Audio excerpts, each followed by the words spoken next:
Yes yes yes, स्वागत है आप लोग का स्वागत है आपके अपने चैनल या बैच जीत 2024 25 26 नहीं 25 ही तो है जी 2025 बैच में। आज आपके पास lecture number 9 for chapter number 2 जिसका नाम है ह्यूमन रिप्रोडक्शन। और ये कुछ चंद लेक्चर्स इस चैप्टर के लास्ट लेक्चर्स होंगे। इसके बाद इस चैप्टर का टेस्ट होगा एंड आफ्टर दैट आपका नया चैप्टर भी साथ ही में स्टार्ट हो जाएगा, क्योंकि होगा रिप्रोडक्टिव हेल्थ। नियरली 2 से 3 लेक्चर्स उसको लगेंगे, ज्यादा से ज्यादा टाइम हम उसमें नहीं लगाएंगे, छोटा सा चैप्टर है इसलिए। बड़े दिनों बाद आपकी जो है कमेंट्स के ऊपर मैंने गौर तो ही ली थी पहले ही, बट स्टिल थोड़ा टाइम लगता है ना, तो वो टाइम लगा है और आपको व्हाइट बोर्ड पे लेक्चर्स मिल रहे हैं। तो let's start with the lecture. पिछले लेक्चर में हमने क्या देख लिया था कि यार फ्यूजन हो गया था, है ना, फर्टिलाइजेशन हो गया, उसके बाद जायगोट बन चुका है। जायगोट इज नाउ फॉर्म्ड, और जायगोट इज नाउ फॉर्म्ड।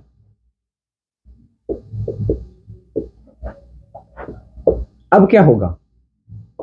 अब उसी जायगोट में क्लीवेज होगी। क्लीवेज क्या है? फास्ट डिविजन होंगी, फास्ट डिविजन होंगी। एक minute, kindly wait for a minute. हाँ, फास्ट डिविजन। कौन सी डिविजन? माइटोटिक डिविजन होंगी, यानी माइटोसिस होगी। बिकॉज जायगोट है, जायगोट कैसा है? डिप्लॉइड है। पिछली बार आपने देखा कि गेमीट्स कैसे फ्यूज हुए, उसके बारे में हमने चर्चा की। अब उन्हीं जायगोट उससे, उन्हीं गेमीट से जो जायगोट बना है उसकी क्लीवेज होगी, और उससे फास्ट डिविजन होने के बाद माइटोसिस होगी, और उस फास्ट डिविजन से क्या बनेगा? एम्ब्रियो बनेगा। और उसी एम्ब्रियो से कुछ सेल्स ऐसे होंगे जो पूरी की पूरी बॉडी को बनाएंगे। उन सेल्स को हम बोलते हैं टोटीपोटेंट सेल्स। उनके बारे में भी बात करेंगे, पर पहले हम भी बात करते हैं अबाउट क्लीवेज कैसे होगी और क्या क्या इसमें होगा। क्लीवेज को समझते हैं। सबसे पहले ध्यान से देखना, ये मैंने क्या बना दिया? ये मैंने बना दिया जायगोट। और एक्चुअली इसके आसपास वो कोरोना रेडिएटा सेल्स अभी भी होते हैं, ठीक है। अब वो मैं यहाँ पे बनाने नहीं बैठूंगा, एक मिनट फ्रेंडली। अब वो मैं यहाँ पे आपको बनाने नहीं बैठूंगा, ठीक है। But there are some of the cells, और ऑफ कोर्स जोना पेलुसिडा तो रहेगी ही रहेगी। उन सेल्स को नहीं बना रहे तो जोना पेलुसिडा तो बना ही लेते हैं। ये क्या है यार? क्या है ये? कैसे रखा हुआ? जोना पेलुसिडा है। और ये क्या है? This is what we call as zygote. और ये न्यूक्लियस है जायगोट का, ठीक है। और ये प्लाज्मा मेम्ब्रेन। काइंडली वेट, मैं एक मिनट जरा एसी भी टर्न ऑन कर लेता हूँ, बिकॉज गर्मी काफी ज्यादा है। अब इसमें क्या हुआ? माइटोसिस नंबर 1 हुई, उससे क्या हुआ? ये ऐसा हो गया। देखना, साइज मत देखना कि साइज कम कर दिया या नहीं, वो तो मैंने जस्ट अपनी सहूलियत के लिए ताकि मैं बना सकूं प्रॉपर्ली, इसलिए किया। ऐसे 2 सेल में डिवाइड हो गया, तो इसको आपने क्या बोला? 2 सेल्ड एम्ब्रियो। 2 सेल्ड एम्ब्रियो है क्या? ये माइटोसिस डिवीजन ही हो रही है, हर जगह माइटोसिस ही होगी। आफ्टर दिस 2 सेल्ड, 2 सेल के बाद बना 4 सेल्ड।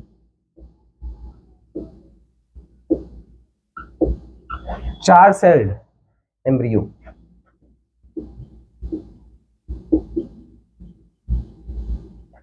आफ्टर दिस 4 सेल के बाद 8 सेल्ड बनेगा ना,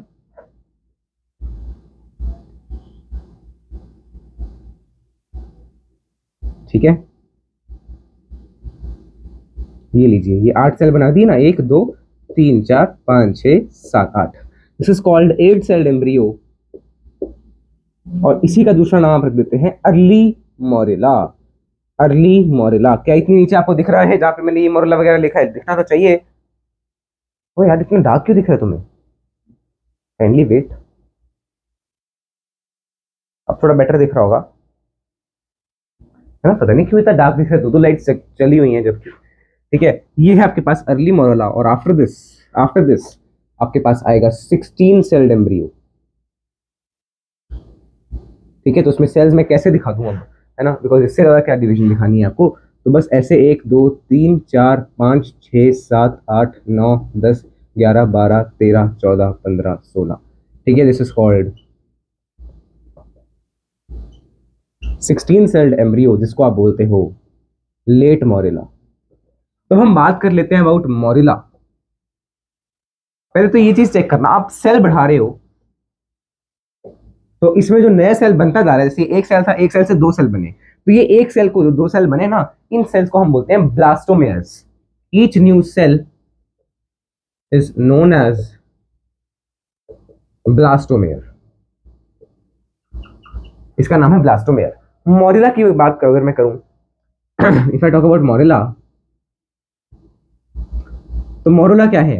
8 to 16 सेल्ड एम्ब्रियो को आप बोलते हो मोरिला। कैसा है ये स्ट्रक्चर? एक मतलब ball like, mulberry like ball, mulberry ball like, है ना, वैसा स्ट्रक्चर है ये। आफ्टर दिस 16 सेल्ड, इसके बाद बनता है 32 सेल्ड स्ट्रक्चर। 32 सेल्ड स्ट्रक्चर आएगा, उसका नाम क्या है? उसका नाम है ब्लास्टोसिस्ट। अब उसके बारे में हम आगे अगले पेज पे देखते हैं कि वो कैसा होता है। ब्लास्टोसिस्ट, सिस्ट से याद रखना, सिस्ट का मतलब होता है कैविटी, तो उसमें एक कैविटी भी देखने को मिलेगी। यहाँ पे पहले हम सेल्स के न्यूक्लियस बना देते हैं, ठीक है, एक ही है, क्या ही फर्क पड़ रहा है? न्यूक्लियस अगर दिखा भी देंगे तो भी क्या है, आपको समझ तो आएगी ना, ठीक है। तो इसको नोट करिए। अब हम ब्लास्टोसिस्ट की तरफ चलेंगे। मेरे ख्याल से आपको सब कुछ क्लियर है जो मैंने आपको बताया। पिक्चर क्लिक कर लेते हैं, okay, so kindly note it down, ठीक है ना। तो ये ब्लास्टुला हम देखेंगे, या ब्लास्टोसिस्ट को ब्लास्टुला भी बोलते हैं, तो हम उसकी स्ट्रक्चर के बारे में बात करेंगे। अच्छा, एक चीज याद रखना, जो नीट 2024 वाले हैं उनके लिए शायद नीट 2024 दोबारा हो सकता है, और होना भी चाहिए। मैं बिल्कुल इसी समर्थन में हूँ, ठीक है। इसका कारण ये नहीं है कि मेरे नीट में 2024 में बड़े कम मार्क्स आए हैं या क्या, बड़े कम तो मतलब जितने मैंने एक्सपेक्ट किए थे उतने आए, और I am very happy, very very happy about that, about those marks. But जिनके साथ गलत हुआ है उनका क्या, ठीक है। तो उस कारण से नीट 2024 तो दोबारा होना चाहिए।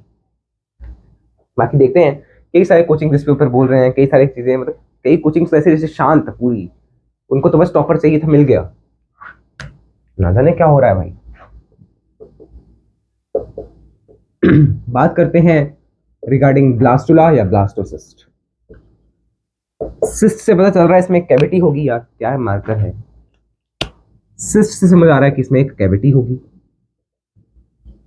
ठीक है। अब ध्यान से देखना इसका स्ट्रक्चर, मैं विदाउट जोना पेलुसिडा बना रहा हूं, बिकॉज ब्लास्टोसिस्ट वो स्टेज है जिसमें 32 सेल्स होंगी, 32 सेल स्टेज, और ये वो स्टेज है जो कि इम्प्लांट होती है, इम्प्लांटेशन इसी स्टेज की होगी।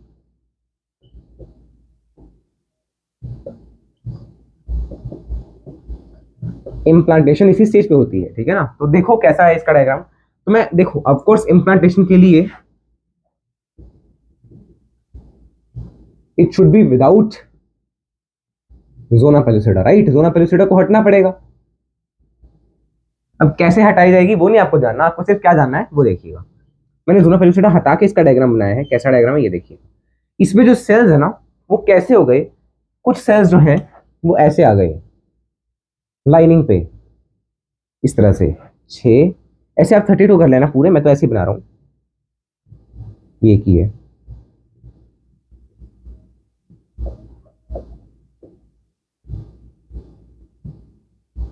ठीक है। ये मैंने 17 कर दिए। अब बाकी एक कुछ सेल्स जो हैं वो यहाँ पे जत्था बना के बैठ गए,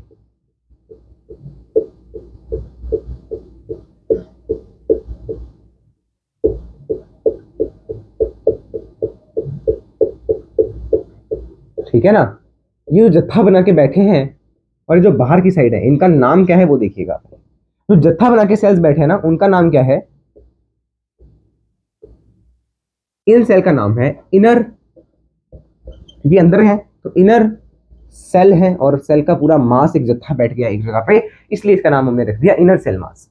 इनर सेल मास क्या करेगा, इनर सेल मास क्या करेगा, यही give rise to all other cells, give rise to all other cells. क्यों? These cells are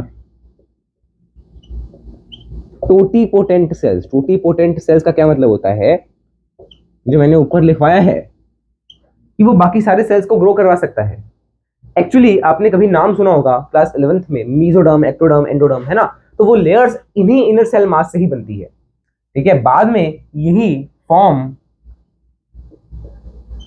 mesoderm, endoderm, ectoderm, है ना, endoderm, ectoderm, but later on, बाद में। और जब ये बन जाएंगी तो उसका नाम हमने क्या रख दिया, उसका नाम हमने क्या रख दिया, गैस्ट्रेला,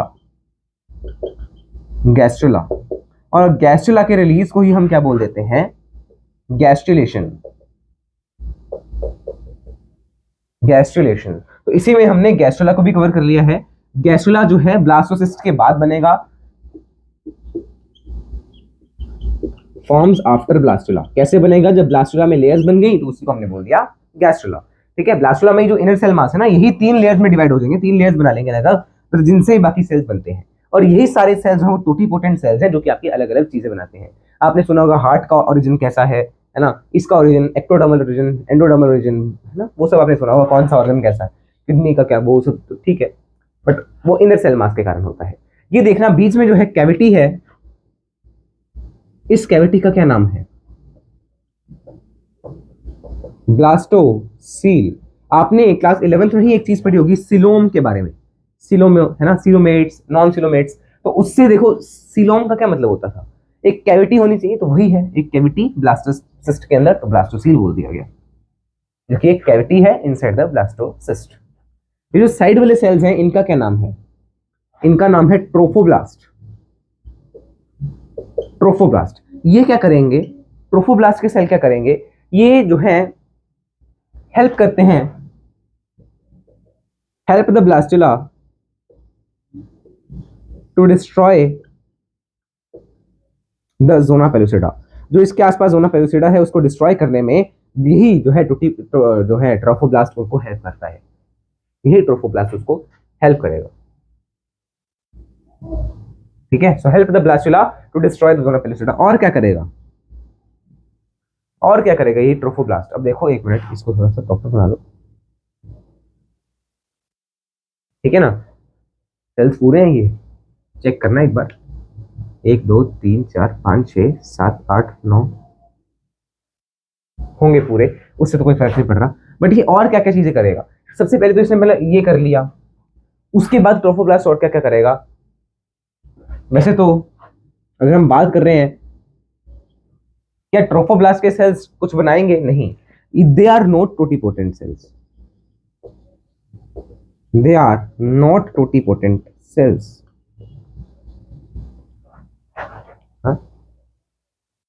नहीं, अभी नहीं,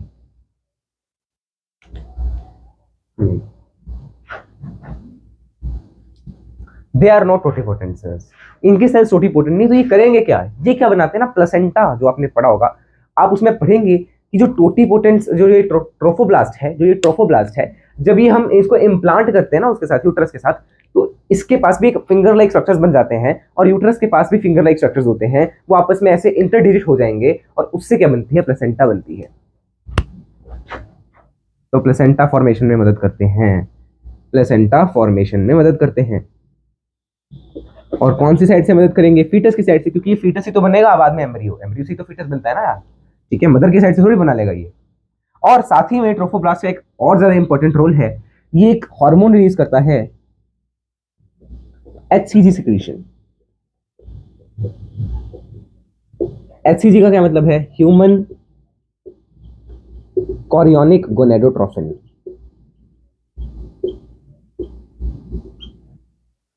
कोई नहीं था बात, ऐसे ही किया था, ह्यूमन कोरियोनिक गोनेडोट्रोफिन। बोले ऐसे तो नहीं गए होगे, कुछ भूल गए होगे, यहाँ से तो ही था, तो ही गया था, I accept. Human chorionic gonadotrophin, ये ह्यूमन कोरियोनिक गोनेडोट्रोफिन क्या करेगा? आपको याद है कॉर्पस ल्यूटियम जो है उसको कौन बचा के रख रहा था? उसको बचा के रख रहा था आपके पास ल्यूटिनाइजिंग हार्मोन, वही तो कॉर्पस ल्यूटियम को बचा रहा था।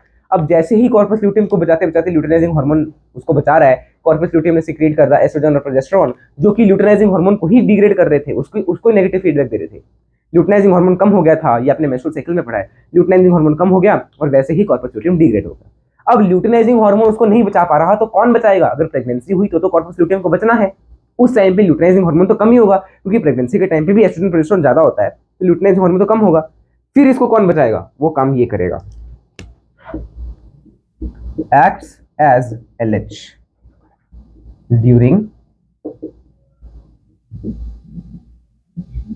प्रेगनेंसी। ओए खुद कैसे बंद हो सकता है भाई? हेलो, चलता चलता खुद ही बंद हो गया, मतलब वैसा बंद भी नहीं किया अचानक से रुक गया हो, पूरा पंखा ही बंद हो गया इसका तो। आई डोंट नो। ठीक है, तो इसी के साथ ही आपका ब्लास्टुला वाला पार्ट भी कंप्लीट होता है। इसमें सबसे इंपॉर्टेंट पार्ट कौन सा है? ये टोटीपोटेंट सेल्स वाला और ये जो लेयर्स वाला है। और आपने ब्लास्टुला के साथ साथ नई चीज गैस्ट्रुला भी पढ़ी। ठीक है, तो इसी के साथ आपका जो है क्लीवेज डिविजन वो कंप्लीट होती हैं। क्लीवेज डिविजन कंप्लीट होती हैं। मैं आपको दिखाऊंगा कि फेलोपियन ट्यूब में ये डिविजन्स कहाँ हो रही हैं, जो कि आपको एनसीईआरटी में एक डायग्राम के थ्रू दिखाया हुआ है। मैं भी वैसा ही एक डायग्राम आपको बना के दिखाऊंगा, नोट कर लीजिए इसको। फिर हम इसके बाद इम्प्लांटेशन देखेंगे, इसको नोट करिए। मैं इसकी पिक्चर क्लिक कर रहा हूँ। 15 मिनट हमें हो भी गए हैं। ठीक है, अब आपके पास इम्प्लांटेशन से पहले वही क्लीवेज ही हम देख रहे हैं, बट अब मैं आपको कहाँ दिखा रहा हूँ? फेलोपियन ट्यूब के अंदर दिखा रहा हूँ कि फेलोपियन ट्यूब के अंदर कौन सी लोकेशन पे कौन सा स्टेज ऑफ एम्ब्रियो आपके पास प्रेजेंट होगा।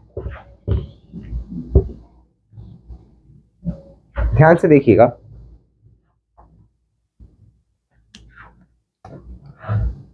क्या ये देखिए,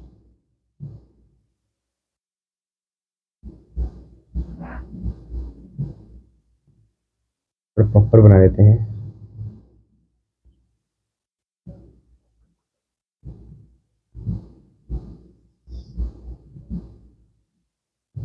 ठीक है, ऐसे मैंने डायग्राम बना दिया। मान लीजिए इन्फेंटिबुलम एम्पुला, तो ये जो एम्पुला रीजन है यहाँ पे क्या बनता है? जायगोट बन रहा होगा ना। जायगोट बन रहा है कौन से रीजन में? एम्पुला रीजन में बन रहा होगा। एम्पुला रीजन में बन रहा होगा। After zygote comes 2 sailed embryo, है ना। फिर आएगा आपके पास 4 सेल्ड एम्ब्रियो,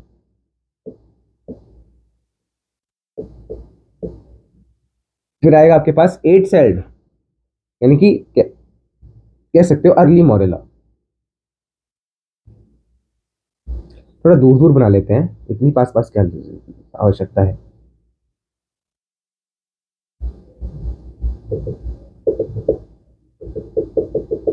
ठीक है, इसके बाद बिल्कुल जैसे यहाँ पे निकलने ही वाला है ना, ये तो फेलोपियन ट्यूब चल रही है, बिल्कुल जब यूट्रस के पास होगा तो ये कितने सेल है? ये तो क्या है? Early morula. अर्ली मोरुला के बारे में मैंने पहले बता दिया, कितने सेल्स होते हैं? 8 सेल। ये आपके पास है लेट मोरुला, जो कि कितने सेल वाला है? 16 सेल है। आफ्टर दिस जो आपके पास बनेगा वो ब्लास्टोसिस्ट बनेगा ना। तो ब्लास्टोसिस्ट बिल्कुल यहाँ पे बनता है, ये रहा ब्लास्टोसिस्ट। या कह लो ब्लास्टुला कह लो या ब्लास्टोसिस्ट कह लो, या राइट साइड वाले सेल। और ये क्या है आपके पास? ब्लास्टुला या ब्लास्टोसिस्ट। और ये जो ब्लास्टोसिस्ट है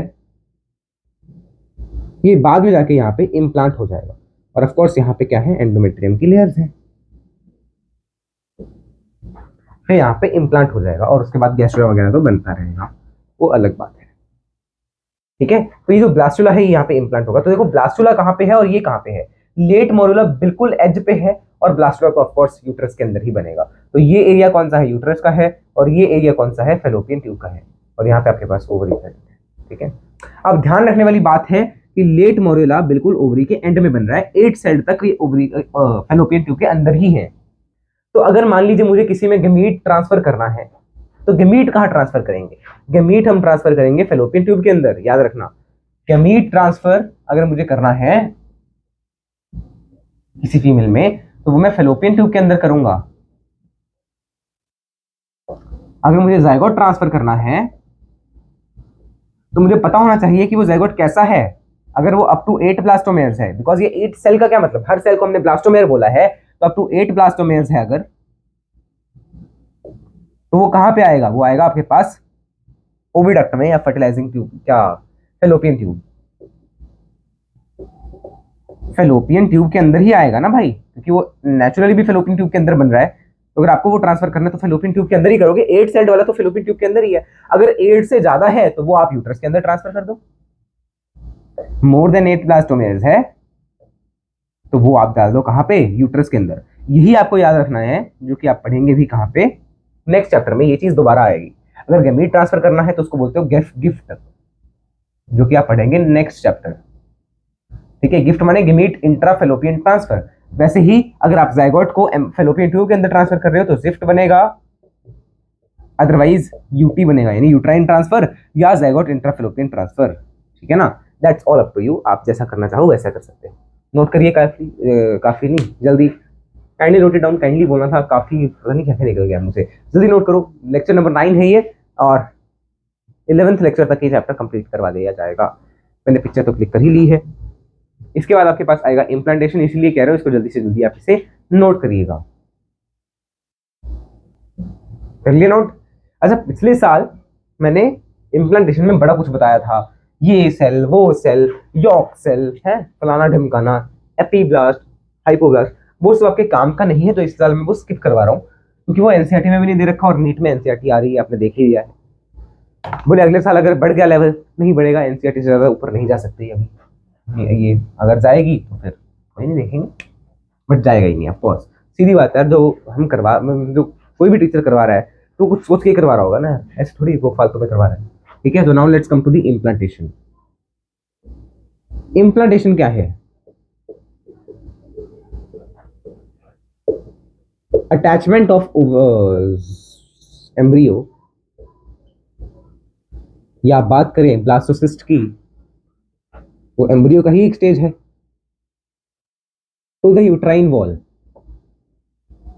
अगर आप उसको डिटेल में देखना चाहते हो, पिछले साल के लेक्चर पे है, वहां पे आप देख लेना। वैसे भी वो पुराने लेक्चर्स जो मैं है आपको नए चैनल पे अपलोड करूंगा, नए चैनल मतलब जो जी 2026 वाला चैनल है, जीट 11 का चैनल है, वहां पे अपलोड करूंगा एज जीट 2.0, तो आप वहां से देख सकते हो। ठीक है, अटैचमेंट ऑफ ब्लास्टोसिस्ट या embryo to the uterine wall, attach हो गया। आफ्टर दैट अटैचमेंट कैसे होगा देखना, with the help of trophoblast,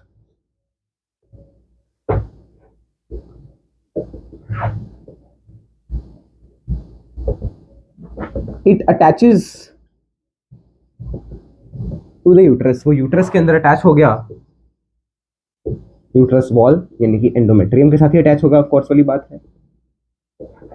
then उसके बाद क्या हुआ, एंडोमेट्रियम डिवाइड्स रैपिडली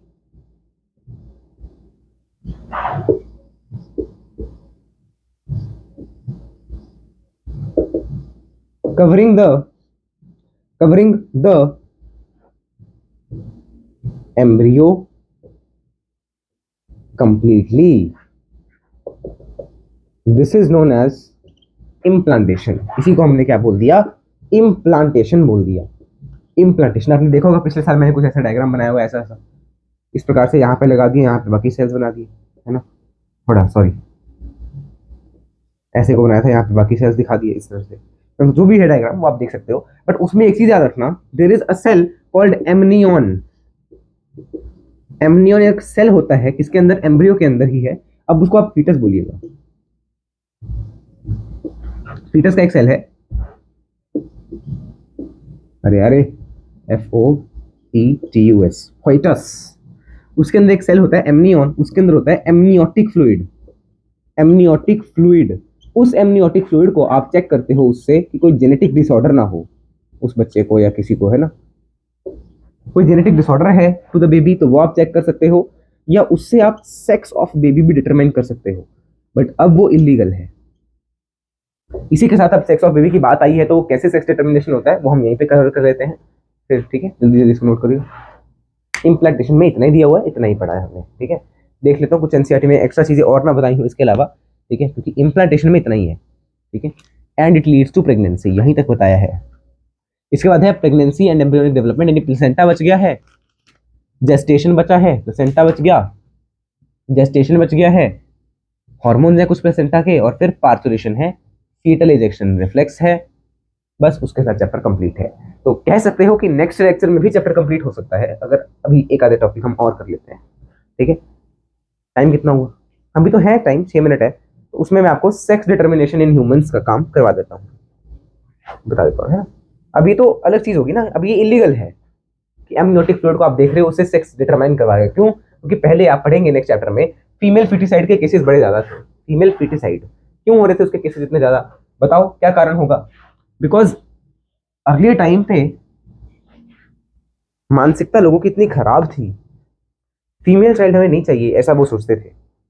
अब कई लोग इसे कनेक्ट करेंगे टुवर्ड्स द हिंदू माइथोलॉजी। अरे भाई, हिंदू माइथोलॉजी में क्या फीमेल चाइल्ड को मना करेंगे कभी? बताइए। हिंदू माइथोलॉजी में तो फीमेल चाइल्ड को पकड़ पकड़ मतलब उनके उनकी पूजा की जाती है, नॉट पकड़ पकड़ के, लाइक उनको इनवाइट किया जाता है फॉर पूजन, कंजक पूजन, कन्या पूजन, राइट? आपने सुना होगा। So it's not about Hindu mythology. ये तो कुछ लोगों की आइडियोलॉजी बड़ी खराब है। यार हमें कन्या का शादी करनी है तो कन्या तो चली जाएगी फिर, है ना, बट लड़के हमारे वंश को आगे बढ़ाएंगे। What is this? What the rubbish is this? ये तो एनटीए से भी ज्यादा रबिश बात करती है हमें। ठीक है, हाँ, कहाँ पे थे हम?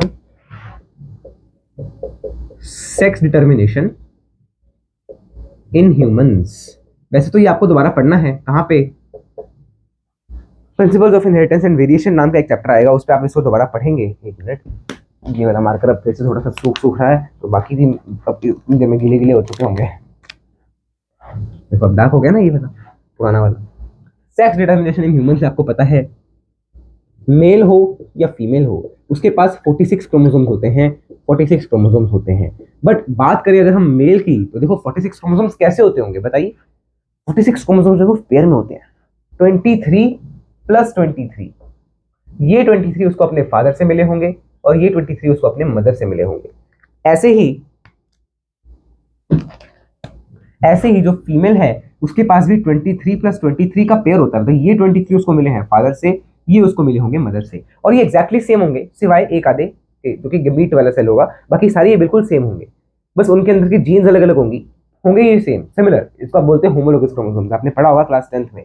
आप अगले चैप्टर में भी पढ़ोगे, अगले चैप्टर में, तो not next chapter, chapter number 5 नहीं 4th चैप्टर में आप पढ़ेंगे। ठीक है, तो उसके बारे में हम वहां पे भी चर्चा करेंगे, बट पहले आप यहाँ पे देखिएगा। अच्छा, ये जो 23 हैं जो उसको फादर से मिले हैं, ये कैसे हो सकते हैं?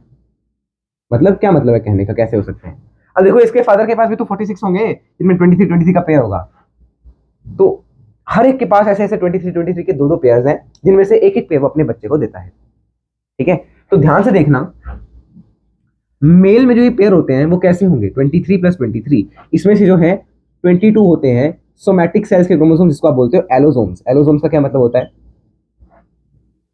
या आप एलोसोम्स ऑटोसोम्स छोड़िए, 22 जो है वो होंगे नॉर्मल क्रोमोसोम्स, बट एक जो है वो क्या होता है? Sex chromosome. सेक्स क्रोमोसोम जो बेबी के सेक्स को डिफाइन करता है। सिमिलरली ऐसा ही इधर होगा, 22 प्लस सेक्स क्रोमोसोम। अब जो फीमेल का सेक्स क्रोमोसोम है, बिकॉज ये फीमेल है, तो हम बात करते हैं रिगार्डिंग सेक्स क्रोमोसोम्स की, तो मेल में कौन सा होगा और फीमेल में कौन कौन सा हो सकता है? आपने पढ़ा होगा कि मेल का जीनोटाइप, उसको बोलते हैं जीनोटाइप। कितने क्रोमोसोम है? जैसे 46 क्रोमोसोम है ना, तो मेल में जो 46 होते हैं वो कैसे होते हैं? 44 में 2 ऐड करने हैं तो वो होंगे एक्स वाई, एक एक्स क्रोमोसोम होता है, एक वाई क्रोमोसोम। जबकि फीमेल की अगर मैं बात कर रहा हूँ तो उसमें होते हैं 44 प्लस एक्स एक्स। अगर मैं गेमीट बनाऊंगा तो इसके गेमीट कैसे बनेंगे? ध्यान से देखना, गेमीट कैसे बनते हैं। इसको हाफ कर दो, कितने बचे? 22, आधे 22 इसको, आधे 22 इसको हाफ करो, एक एक्स है एक वाई है, इसके पास गया एक्स, इसके पास गया वाई। तो ये दोनों गेमीट्स कैसे हैं? क्या सेम है क्या? नहीं, एक्चुअली है कि ये स्पर्म्स है, तो मैं इनको ऐसे दिखा देता हूँ। ठीक है, ये the sperm cells. Okay, 22 plus X, 22 plus Y. यहां पे चेक करना, यहां पे अगर मैं सेपरेट करूं, दो गमीट बनाऊंगा। यार क्या है ये, कैसे मार्क कर रहे हैं? अभी नए लेके आया हूं एक, ये वाला तो बिल्कुल नया है यार, ये भी नहीं चल रहा। तो 22 अलग, 22 अलग, इसके साथ एक्स गया, इसके साथ भी एक्स गया। अरे ये तो सेम ही गमीट बन गया, सेम ही गमीट है ना दोनों, 22 प्लस एक्स, 22 प्लस एक्स, तो ये सेम गमीट है। ये इनमें टाइप अलग अलग है, तो इसीलिए क्योंकि मेल के गमीट्स अलग अलग बन रहे हैं, तो इसमें मेल को हम बोलते हैं हेटेरो। हेटेरो माने अलग अलग, हेट्रोगेमेटिक, हेट्रोगेमेटिक। एंड फीमेल में सेम टाइप के हैं, इसको बोलेंगे हम होमोगेमेटिक, होमोगेमेटिक या होमोजाइगोटिक, नॉट सॉरी होमोगेमेटिक। ठीक है ना, हेट्रोजाइगोसिटी, होमो। आप एक चीज पढ़ेंगे भी, एक मिनट काइंडली वेट करना। हेट्रोजेनिटी है ना, मेल हेट्रोजेनिटी, फीमेल हेट्रोजेनिटी। आप अगर खोलें पेज नंबर, आपको मैं बताता हूँ जहाँ पे ये दिया हुआ है, यहाँ पे इस बुक में पता नहीं यहाँ पे दिया है कि नहीं, बट मैं आपको बता रहा हूँ, पेज नंबर खोलना 85, नहीं पुरानी बुक के बारे में बात कर रहा हूँ मैं। अरे कहाँ गया है, इनहेरिटेंस ऑफ 2 जीन्स के बाद, हाँ पेज नंबर 85 पे दिया हुआ है सेक्स डिटर्मिनेशन। तो वहां पे चेक करिएगा, ये ऑटोजोम्स वगैरह के बारे में सब कुछ आपको बताया हुआ है, ये चेक करो।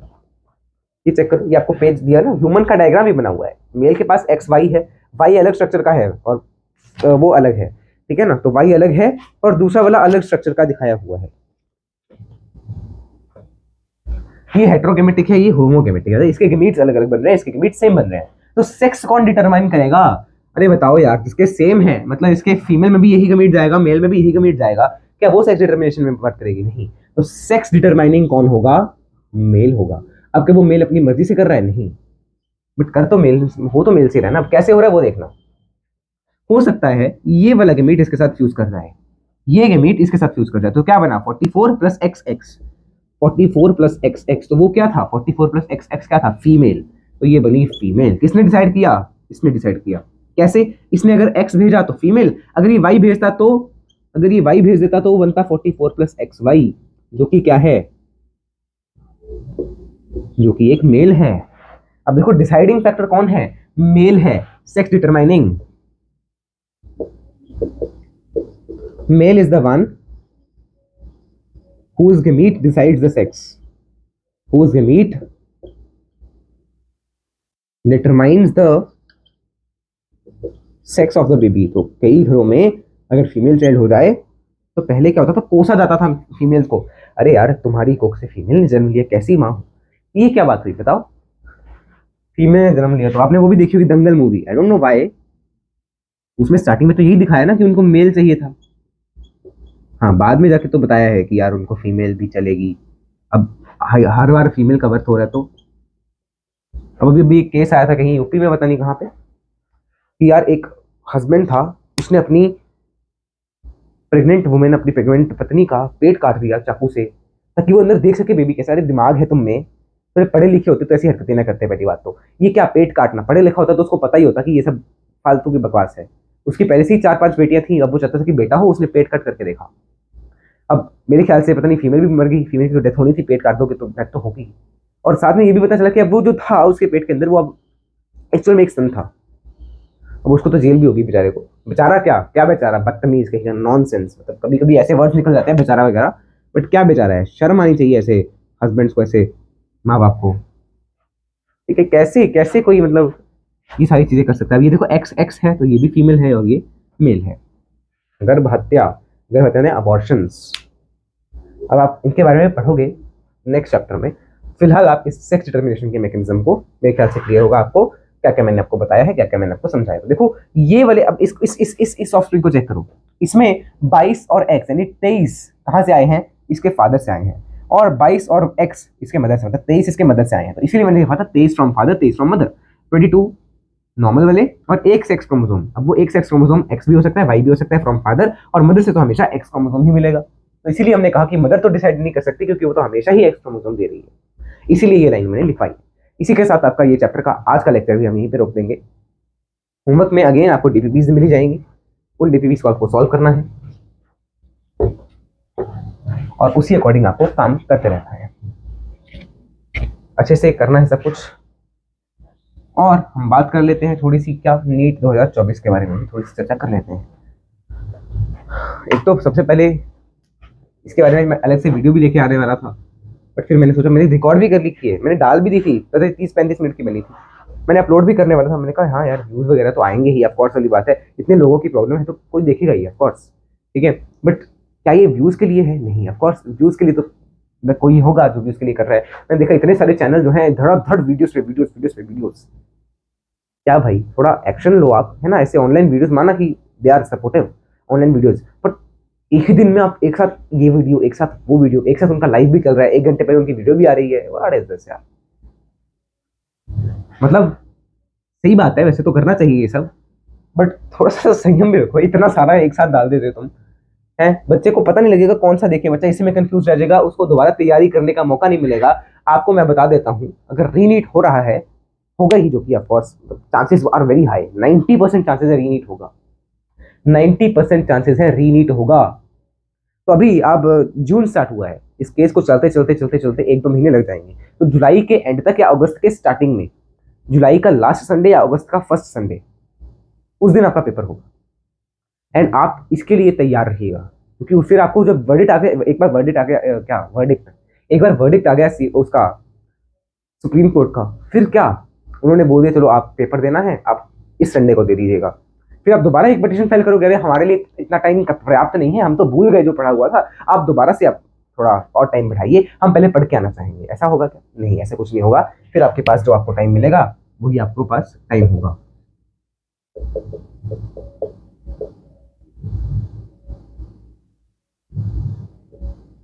क्या लिखने वाला था वही भूल गया।